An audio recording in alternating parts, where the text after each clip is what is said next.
I was more thinking, is this going to look as good as Reservoir Bomb? Hello, what up? It's John, your movie madman, and I'm back. And today is an extremely exciting video for me, as well as hopefully for a lot of you as well. Today we're going to be talking about the brand new, just released on 4K Blu-ray today. We've got Pulp Fiction in 4K, and it's very exciting today because I got both editions. So we're going to talk about the packaging and the 4K restoration right away.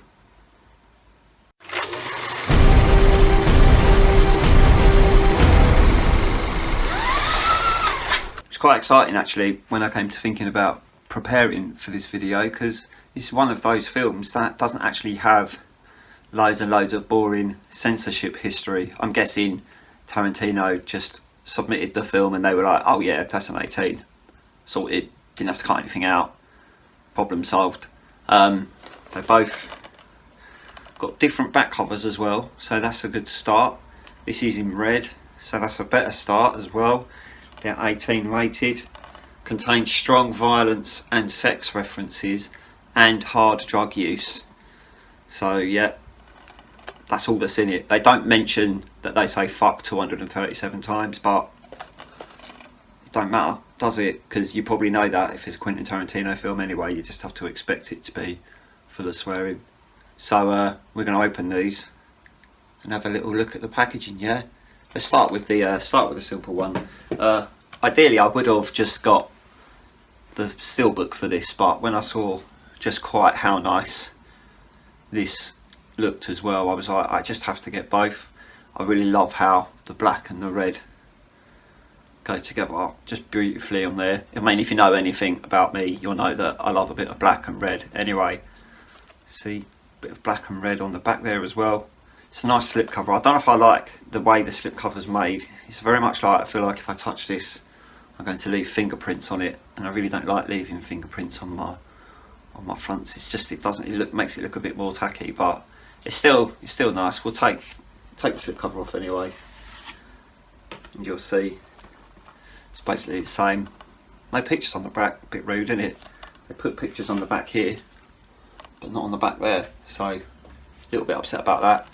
Let's get the plastic off, shall we? It's about that time.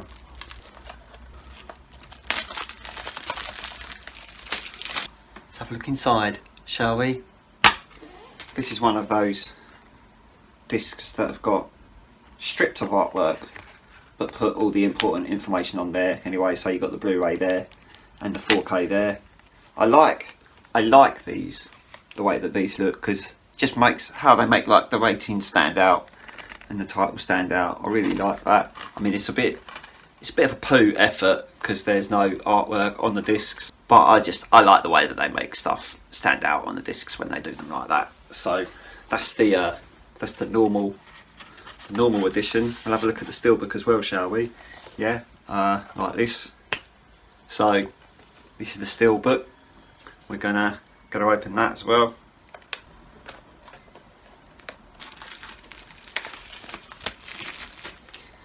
It's a nice little glued on J card.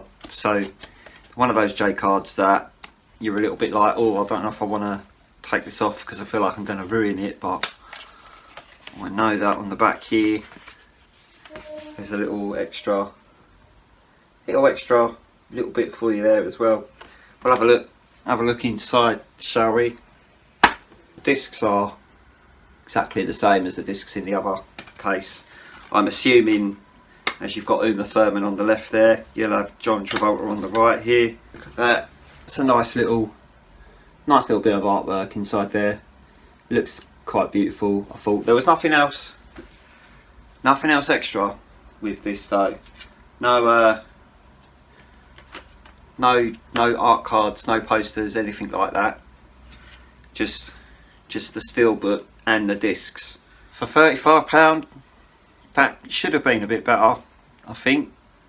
A lot of the £35 collector's edition, limited edition steelbooks you get come with loads of extra bits as well, like art cards and factual stuff and books and posters and things like that. This is literally just a steelbook with 2 discs in it. So basically they've charged you an extra tenner just to get a steel case. So that's my first negative. I think, unfortunately, that is my first negative. This should have been a lot better, but regardless, let's have a little look at them, chuck them into the player, watch the Blu-rays, watch the 4Ks, and come back and tell you a bit more. Alright, wait there. Well, what can I say? For the first time in a while, I was probably a little bit nervous when it came to putting this in, mainly because I was just thinking, is this going to look as good as Reservoir Dogs, or is it going to look as bad as Inglourious Bastards?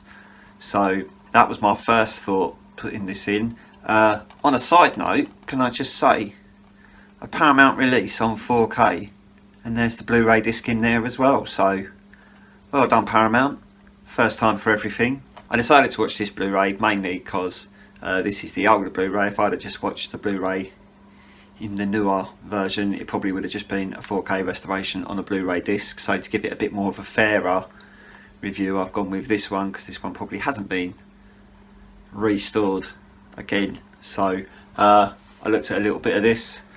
I looked at parts of the beginning sequence as well as obviously the credits, because of that yellow against that black with that red shadow and all that sort of thing. I looked at a few of the scenes throughout the film, scenes that I knew were going to be a bit darker, scenes set inside, scenes set outside, stuff like that. Had a look through a little bit of that, made some mental notes, and then moved on to the 4K. Yeah. So I put this in, had a nice little 4K Paramount logo at the beginning there, and that's when I noticed, oh, it's a Paramount release with a Blu-ray in it. Well done. So yeah, hit play, and the Miramax logo, the old Miramax logo came up, and it was literally the worst looking 4K image I've ever seen in my life. So much to the point that I was like, oh my lord, how can a 4K image quite possibly look that bad? My hand went into my face and I was very upset. Then that little bit of writing came up explaining what the word pulp means, and I saw that and I was like, oh, that white looks nice. And then the first image came on and I just started laughing, because considering I'd just seen that opening image on the Blu-ray, and then I saw the opening image on the 4K with Tim Roth and Amanda Plummer around that table, and straight away it was like someone had taken something out of my eyes.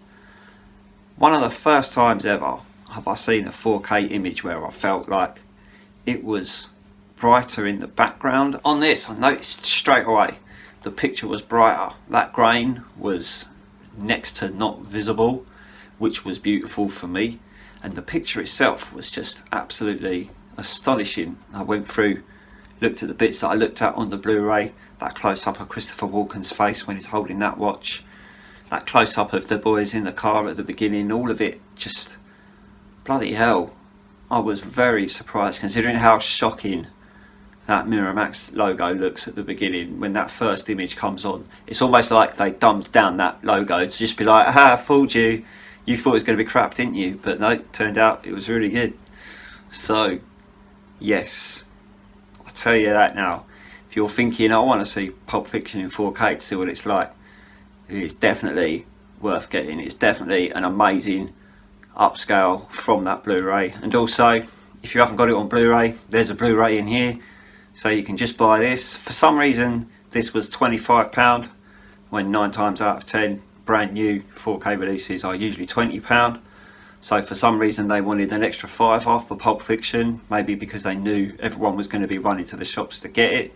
It's the first time I've gone into HMV on the day of a release and they actually had it as well, so that was quite exciting. Then there's this one, like, I mean the discs are the same, okay, so 4K image wise it's going to look the same. Don't get this, it's a nice looking steelbook, I'll tell you that. I love the red, it's absolutely beautiful red. But that's it, that's all there is to it. It's literally just a red case with 2 discs inside it, and a J card that's glued on. That's all it is. So why it's the limited edition steelbook, I don't know, because there's nothing really limited edition about it except for the fact that it's a steelbook. So I think they just charged you an extra tenner just to get a steelbook. But if you like steelbooks and you don't really give a shit about what's on the inside of the steelbooks, then get it, you know, go for it. I did. It's the first time I bought 2 copies of the same film the day it comes out, so it was a new thing for me as well. So yeah, all in all, I would say Pulp Fiction was an amazing, incredible step up from the Blu-ray, and it was also a really good restoration considering it was a film made in the 90s. That grain was very minimal. Just so you guys are aware, I am literally one of the most sarcastic people that you're going to watch on YouTube when it comes to films. But just so you guys know, I do understand what HDR is, and I do understand what grain is and where it comes from and how restorations work and all that sort of thing. I do get it. A lot of the time I will just talk like I don't know what I'm talking about, just because I'm trying to be a little bit sarcastic or maybe trying to be funny.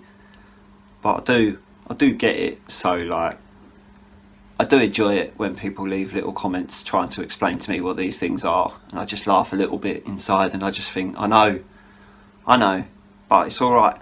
Like, I'm just mucking around at the end of the day. As long as the message gets across, that's the most important part of these videos anyway. So yep, there's your message. Go get Pulp Fiction in 4K if you like Pulp Fiction. It's a big step up from the Blu-ray. I'd say this one was a little bit more worth it than this one, but if you're a lover and a collector of steelbooks, then obviously go for the steelbook. Besides all that, I've now got to go and edit this and get it online in about 45 minutes, and then get ready for my work Christmas party in about 5 minutes. So the next hour and a half is going to be very interesting. Not that you guys give a shit about what I'm doing tonight anyway, but never mind. If you could like this video and subscribe to the channel, that would be great. Oh, I'm going to go now. I don't know if I mentioned that. Alright, okay, bye.